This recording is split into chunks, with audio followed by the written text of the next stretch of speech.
안녕하세요. 저는 바벨입니다. 반갑습니다. 제가 영상을 올리게 된 이유는 제 삶의 여정 속에서 이것이 나만의 철학적 전환점이구나 하고 깨닫게 된 순간이 있었기 때문입니다. 그 전환점에서 얻은 생각들을 나누면서 혹시 저와 비슷한 고민의 갈림길에 서 계신 분들께 작은 징검다리 하나를 놓아드리고 싶다는 마음이 들었습니다. 동시에 이 과정을 통해 제 생각을 더욱 명확하고 논리적으로 다듬어 저 스스로도 그 깨달음을 단단히 하고자 하는 목적도 있습니다. 제가 이번 강의 시리즈를 통해 여러분과 함께 탐구할 큰 주제는 바로 진화론에 기반한 인간 이해입니다. 물론 세상을 살아가며 인간이란 무엇인가? 라는 질문에 답하는 방식은 정말 다양합니다. 이미 각자의 깊은 성찰을 통해 자신만의 답이나 길을 찾으신 분들도 많으실 거라 생각합니다. 그중 제가 제시하는 방식은 진화론을 하나의 중요한 전제로 받아들인다는 가정하에 제가 걸어왔던 길 중 비교적 효율적이었던 일종의 사고의 지름길을 안내해 드리는 것입니다. 따라서 만약 진화론 자체에 대해 회의적이거나 동의하지 않으신다면 제 설명이 크게 와닿지 않을 수도 있습니다. 그런 경우에는 이 강의가 아니더라도 다른 좋은 길들이 많으니 그 방향을 찾아가시는 것도 좋겠습니다. 하지만 진화론적 관점에 어느 정도 공감하시는 분들께는 제가 놓아드리는 이 작은 돌다리가 인간과 세상을 이해하는데 적지 않은 도움을 드릴 수 있으리라 믿고 또 진심으로 그렇게 되기를 바랍니다. 이 여정을 함께하며 우리는 특히 다음과 같은 세 가지 핵심 키워드를 중심으로 이야기를 풀어갈 것입니다. 첫 번째는 본능과 이성입니다. 우리의 즉각적인 반응과 깊은 숙고 사이의 역학을 살펴보는 것이죠. 두 번째는 다양성입니다. 왜 우리는 이렇게 서로 다를 수밖에 없는가에 대한 이야기입니다. 세 번째는 독립성과 사회성입니다. 홀로서는 개인과 관계 맺는 우리 사이의 균형을 탐구할 것입니다. 그리고 제가 제시하는 이 관점이 갖는 대표적인 장점과 단점은 다음과 같습니다. 먼저 장점으로는 첫째, 세상의 다양한 인간 모습과 행동 패턴, 물론 제 자신을 포함해서요. 이런 것들을 일관된 틀 안에서 폭넓게 이해하도록 돕습니다. 그래서 저 사람은 왜 저럴까? 혹은 나는 왜 이럴까? 하는 의문을 해소하고 대인관계나 사회 현상을 이해하는 데서 오는 스트레스를 줄이는 데 도움이 될 수 있습니다. 예를 들어 다양성이나 편견, PC나 페미니즘 같은 현상들을 분석하는데 적용해 볼 수 있습니다. 둘째, 우리 자신의 본능적인 반응과 이성적인 판단 과정을 더 명확히 인식하게 해줍니다. 후회나 편견 같은 감정이 어떻게 작동하는지 이해함으로써 감정에 휩쓸리기보다 더 주체적이고 의식적인 선택을 내릴 가능성을 높여줍니다. 본능과 이성, 후회, 편견, 겉모습 등에 대한 이해가 여기에 해당됩니다. 셋째, 복잡한 사회 현상이나 가치 충돌 문제에 대해 균형 잡힌 시각을 제공합니다. 예를 들어 PC, 페미니즘, 극단주의, 종교 같은 문제들에 대해 어느 한쪽에 치우치기보다 다양한 입장의 배경과 논리를 이해하면서 소위 이해의 중심을 잡고 균형 있게 접근하도록 돕습니다. 반면에 몇 가지 한계점이나 단점도 있습니다. 첫째, 이 관점은 주로 현상에 대한 이해와 분석에 집중합니다. 예를 들어 왜 후회하는지, 왜 편견이 생기는지, 왜 갈등하는지를 설명하는 데는 유용하지만 당면한 문제에 대한 구체적인 해결책이나 심리치료, 실천적인 행동 지침을 직접적이고 상세하게 제공하는 데는 한계가 있습니다. 둘째, 다양한 입장과 관점을 이해하려는 태도 때문에 특정 사안에 대해 선명하고 단호한 도덕적 옳고 그름의 판단이나 강력한 가치 주장을 내리는데 어려움을 겪는 것처럼 보일 수 있습니다. 특히 PC나 페미니즘, 극단주의 같은 민감한 주제에서는 때로는 상대주의적으로 비춰질 수도 있습니다. 셋째, 진화론적이거나 심리적인 원인을 설명하는 것이 자칫 바람직하지 않은 행동, 예를 들어 편견이나 집단 동조, 극단주의 같은 것들을 정당화하거나 변명하는 것으로 오해될 소지도 있습니다. 또한 실질적인 변화나 즉각적인 위로를 원하는 분들에게는 다소 이론적이거나 현실과 거리가 있는 접근으로 느껴질 수도 있습니다. 자, 그럼 앞으로 우리가 탐구할 세 가지 핵심 키워드에 대해 간략히 소개해 드리겠습니다. 이 개념들은 앞으로 이어질 강의에서 진화론이라는 렌즈를 통해 더 깊이 들여다볼 것입니다. 물론 서두에 말씀드렸듯 인간을 이해하는 길은 여러 갈래가 있으며 제 방식이 그중 하나일 뿐이라는 점을 기억해 주시면 좋겠습니다. 첫 번째 키워드는 본능과 이성입니다. 많은 분들이 이미 익숙하게 들어보셨을 개념이죠. 때로는 직관, 무의식, 감정과 같은 용어들과 함께 쓰이기도 합니다. 저는 여기서 우리가 의식하기 전에 즉각적으로 튀어나오는 1차적인 반응들, 예를 들어 배고픔, 공포, 끌림 같은 것들을 넓은 의미에서 본능의 영역에 포함시켜 설명하고자 합니다. 이러한 이분법적 구도를 설명할 때 자주 인용되는 것이 바로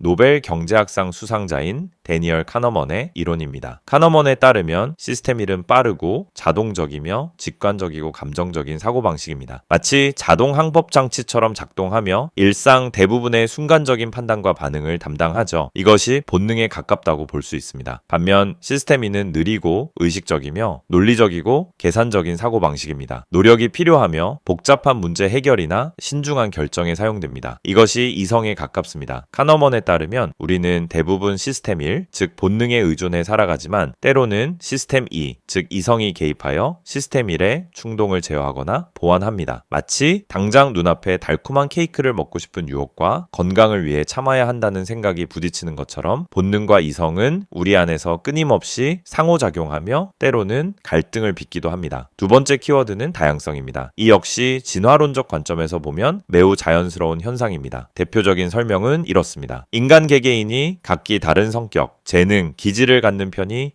예측 불가능한 환경 변화 속에서 우리 종 전체의 생존 확률을 높인다는 것입니다. 모두가 똑같은 방식으로만 생각하고 행동한다면 특정 위기에 집단 전체가 취약해질 수 있습니다. 예를 들어 특정 질병에 대한 유전적 다양성이나 다양한 문제 해결 방식을 생각해 보면 됩니다. 또한 생물학적으로 유전적 다양성 자체가 외부 환경의 위협, 예를 들어 질병이나 기후 변화 같은 것에 대한 저항력과 적응력을 높인다는 것은 널리 받아들여지는 사실입니다. 즉, 인류가 이렇게나 다채로운 모습, 그러니까 성격, 재능, 외모, 성향 등이 다른 개개인들로 구성된 것은 오히려 예기치 못한 도전과 변화에 더 유연하게 대처하고 장기적으로 번성하기 위한 진화적 결과라고 볼 수 있습니다. 마치 투자에서 달걀을 한 바구니에 담지 말라는 격언처럼 다양성은 인류라는 종의 생존을 위한 보험과도 같은 것이죠. 그래서 우리는 근본적으로 다양하게 만들어졌다라고 이해할 수 있습니다. 세 번째 키워드는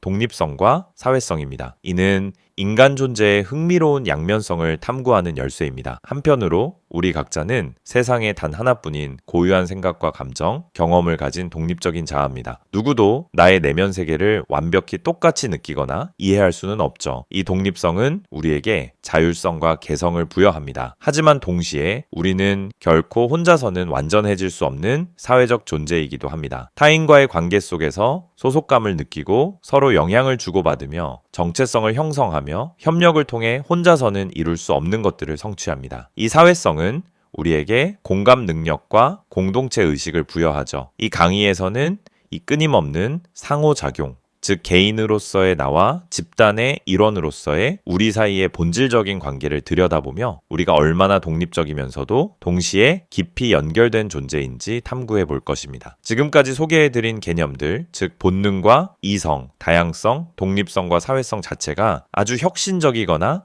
새로운 아이디어는 아닐 수 있습니다. 많은 철학자와 과학자들이 오랫동안 탐구해온 주제들이죠. 다만 제가 강조하고 싶은 것은 현대사회의 특징입니다. 과거와 비교할 수 없을 정도로 얻을 수 있는 정보의 양이 폭발적으로 늘어났고 그 정보들은 훨씬 더 세분화되고 복잡하게 얽혀 있습니다. 과거에는 우리 삶의 방향이 비교적 명확했습니다. 우리 마을 사람들, 내 가족과 친척, 내가 속한 작은 공동체라는 제한된 환경 안에서 대부분의 관계와 정보 교환이 이루어졌죠. 그러나 오늘날 우리는 어떻습니까? 하루에도 수백 개의 SNS 알림이 울리고 지구 반대편에서 일어난 사건이나 뉴스가 순식간에 내 손안의 스마트폰으로 전달됩니다. 국제 정세, 글로벌 경제 위기, 기후 변화와 같은 거대하고 복잡한 문제들이 실시간으로 우리 삶에 영향을 미치고 그 속에서 우리는 끊임없이 자신의 위치와 역할을 고민하고 재정의해야 합니다. 이렇듯 정보 과잉과 급변하는 환경 속에서는 세상을 바라보고 나 자신을 이해하는 일관된 관점이나 이론적 틀을 갖는 것이 더욱 중요해집니다. 혼란 속에서 길을 잃지 않고 어디서부터 생각하고 판단해야 할지 알려주는 사고의 중심점이나 내비게이션 역할을 해줄 수 있기 때문입니다. 물론 누구나 살아가면서 깊이 고민하다 보면 각자의 방식으로 비슷한 결론이나 깨달음에 도달하게 될 수 있습니다. 제가 제안하는 것은 그 길고 복잡할 수 있는 과정을 것을 조금 더 체계적이고 단순화한 하나의 방법론입니다. 적어도 저에게는 이 방법이 혼란스러웠던 생각들을 정리하고 삶의 방향을 잡는데 꽤 큰 도움이 되었습니다. 혹시 지금 삶의 여러 문제 앞에서 길을 잃고 헤매는 듯한 기분이 드신다면 이 강의가 작은 실마리나 이정표가 될 수 있기를 바랍니다. 이미 자신만의 확고한 이해와 철학을 가지고 계신 분이라면 세상을 이렇게 바라보는 관점도 있구나 하고 가볍게 참고해 주시면 좋겠습니다. 다음 시간부터는 오늘 소개해드린 핵심 키워드들을 하나씩 좀 더 구체적인 사례와 함께 깊이 있게 파헤쳐 보겠습니다. 나는 왜 이렇게 생각하고 행동할까? 다른 사람들은 왜 나와 다를까? 오랜 질문들에 대해 진화론적 관점을 통해 조금이나마 새로운 시각을 얻어 가실 수 있기를 기대합니다.